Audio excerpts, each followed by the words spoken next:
This nibble originally aired on RSBANDB Update, episode 912, Succession, Songs, and Violence. Enjoy.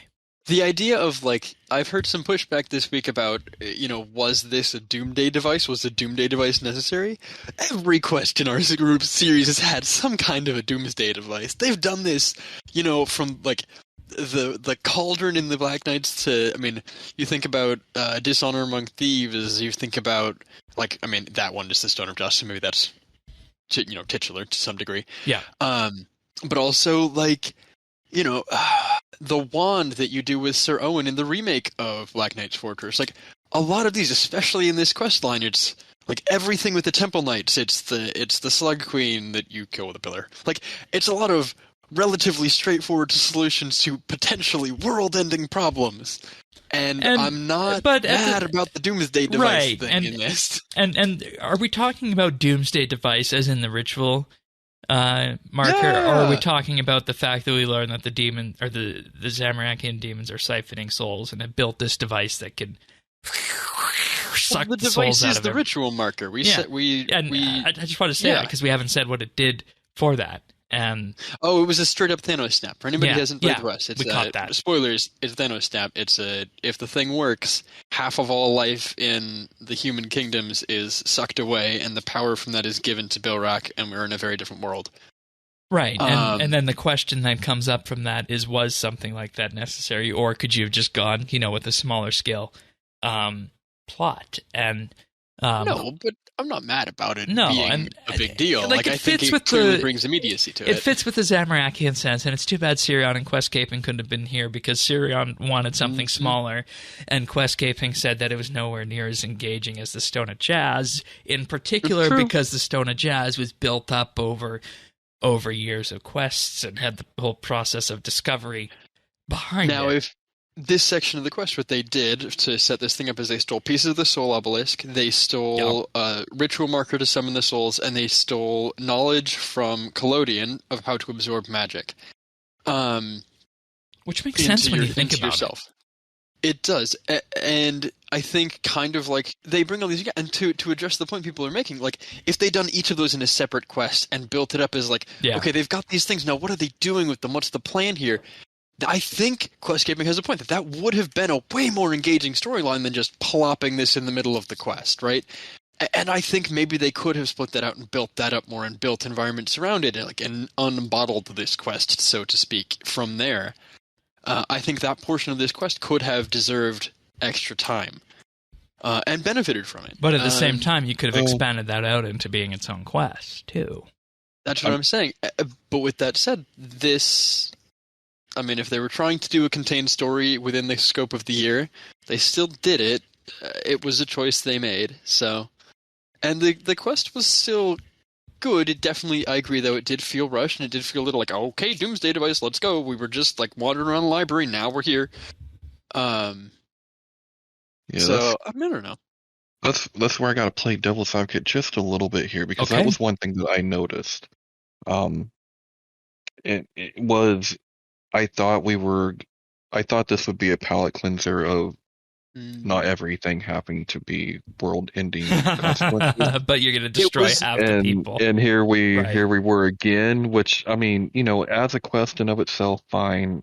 I'm not complaining about it, but it was something that I noticed, right? Because I thought we were kind of going in a different direction.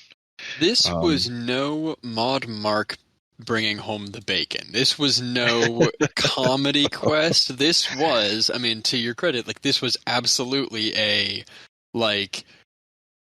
big old, there's story. We need to have story here. This was not, lighthearted. Well, I think you could have done that. I'm just saying, you could have still done it. It didn't have to be. I think you're right. Yeah, it didn't have to be lighthearted, but I think we could have seen. There could have been just as much done in kind of palace intrigue instead of massive, Here's my question, though. You're right. Because we have been dealing with, within the course of this year, we've been dealing with elder gods and extinction of, and the recreation of the Guthixian edicts, like that is big stuff to be stepping down from. Would it have felt very sudden if the next true, like, storyline progressing series of quests was, let's just talk, let's have some like, if it wasn't super high stakes, would it have been as, like, impactful?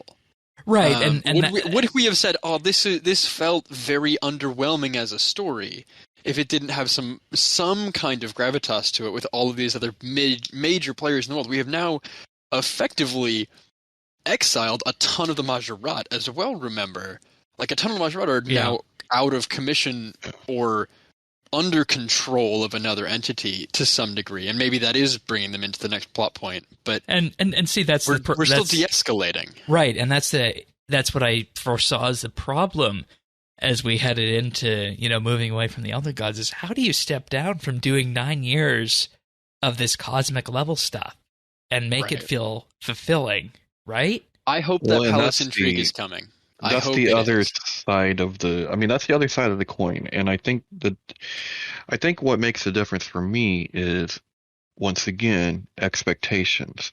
I was expecting that, right? Like, I wasn't expecting another world-shattering doomsday device. Mm-hmm. So that made it different, right? Like, I was expecting a smaller type. You can still do a lot, right? Yeah. Like, the world can you can make the world feel like it's ending, even though it might be these two factions or whatever, without probably and Thanos and killing half of the humans. But and if anything, this is a learning point for future quests on this arc, and we'll have to see where they go on this. But at the same time, what it seems like is happening with the RuneScape story is that they're following the typical arc of what you see in many modern movies, where there's always going to be some, threat that's more than, just your, typical castle heist or, political story or palace intrigue kind of story like that.